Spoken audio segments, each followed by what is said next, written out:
fact, I've just blown the microphone off the. Thank you, thank you. So sorry. Broke. I broke it. I broke it. Did I?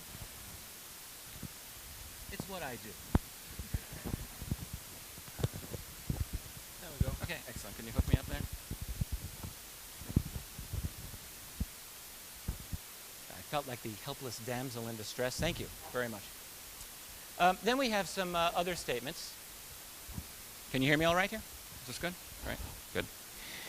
Clark McClelland.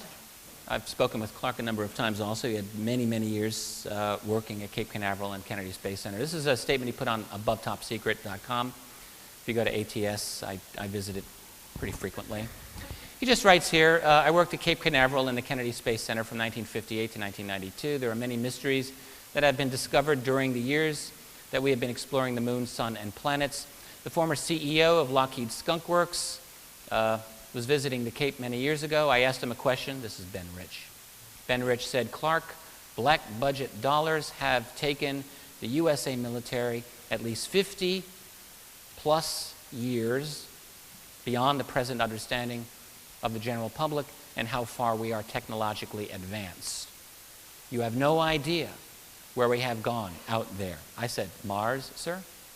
He looked at me and his head movement said yes. Are there monuments on the moon, Mars, etc.? Bet on it. Again, that's a thread from Above Top Secret. You've got the link right there. You can find that, no problem. And then we have the story of Gary McKinnon. In a nutshell, his case is still, it drags on. This has been almost a full decade.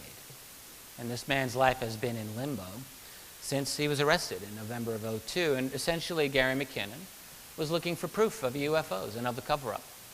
To call him a hacker is really not accurate, but he was peeking to the extent that he could into various U.S. defense websites looking for evidence of a UFO cover-up. And what he found on the U.S. Space Command site in around November of 2000, he found a list of what he said were officer names under the heading non-terrestrial officers.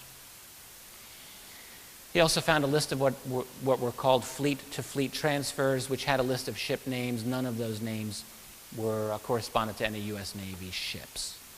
Couldn't remember the names.